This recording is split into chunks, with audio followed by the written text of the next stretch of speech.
This video is sponsored by SBO Digital Marketing. SBO Digital Marketing work from home opportunity. Mobile based part-time job. Contact WhatsApp number 9994104160. Skip பண்ணாதீங்க. பெரிய தப்பு. தினம் 300 ரூபாய் சம்பாதிக்க அரிய வாய்ப்பு. இன்ஸ்டாகிராம், ஃபேஸ்புக் பயன்படுத்த தெரிந்தால் போதும் content post and content publishing மூலமா தினம் 300 ரூபாய் சம்பாதிக்கலாம். இந்த வேலை செய்ய 5 நிமிடம் போதும். Work training support, group communication support, all language customer live chat support, முக்கியமா சொந்தமா ஒரு பிசினஸ் ஸ்டார்ட் பண்ற அளவுக்கு உங்களால கற்றுக்கொள்ளவும் முடியும், சம்பாதிக்கவும் முடியும். இந்த வேலை வாய்ப்பு வழங்குவது 5 வருடத்திற்கு மேல ரன் ஆகிட்டு இருக்க நம்ம தமிழ்நாட்டு company school of business organisation private limited. மேலும் விவரங்களுக்கு டிஸ்கிரிப்ஷன்ல கொடுத்திருக்க நம்பருக்கு வாட்ஸ்அப் பண்ணுங்க. Did you know there's a temple in India run entirely by women? Over 5 million women gather here, and men, they don't even enter. Welcome to the Attukal Bhagavati temple in Kerala, also known as the Sabarimala for women.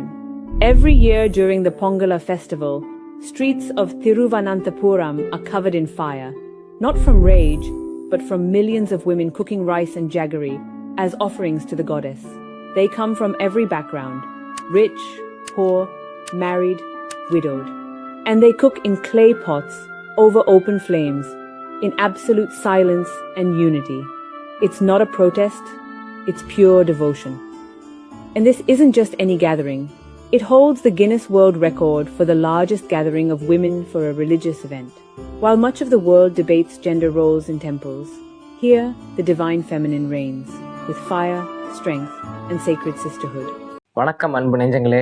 இன்னைக்கு நம்மளோட இணைந்திருக்கும் சிறப்பு விருந்தினர் திரு liver அவர்கள். வணக்கம் திரு liver. வணக்கம் doctor. உடம்புல நீங்க என்ன வேலை பாக்குறீங்க அதை முதல்ல சொல்லுங்க. என்னுடைய முக்கியமான வேலை ஃபுல் மெட்டபாலிசமும் என் கண்ட்ரோல் தான். நீங்க என்னென்ன சாப்பிட்றீங்களோ அதுக்கான என்சைம் சப்ளை பண்றதே நான் தான். எனக்கே 2 அசிஸ்டன்ட் இருக்காங்க. ஒருத்தன் கணையம், இன்னொருத்தன் பித்தப்பை. நான் ஒழுங்கா வேலை செஞ்சாதான் அவங்க 2 பேரும் வேலை செய்வாங்க. நான் ஒழுங்கா வேலை செய்யலைன்னா இவனும் காலி அவனும் காலி. சரி, ஓகே. ஃபேட்டி லிவர் அப்படின்னு சொல்றாங்களே, அப்படின்னா என்ன? ஃபேட் சாப்பிட்றதுனால ஃபேட்டி லிவர் வருதா? பாட்டில்டு பீவரேஜஸ், அதில் போடுற அவ்வளோ சுகர், ப்ராசஸ்ட் ஃபுட்ஸ், மைதா மாவு, இந்த மாதிரி ஜங்க் ஃபுட்ஸ் எல்லாம் சாப்பிட்றதுனால என்னாலே ஒரு அளவு தான் தாங்க முடியும். ஸ்டேஜ் 1னா மேனேஜ் பண்ணிப்பேன். ஸ்டேஜ் 2 ஃபேட்டி லிவர்னா கொஞ்சம் டார்ச்சர் பண்ணிடுவேன். ஸ்டேஜ் 3 ஃபேட்டி லிவர் போச்சுன்னா அப்படியே ஃப்ளாட் ஆகிடுவேன், நீங்கள் காலி.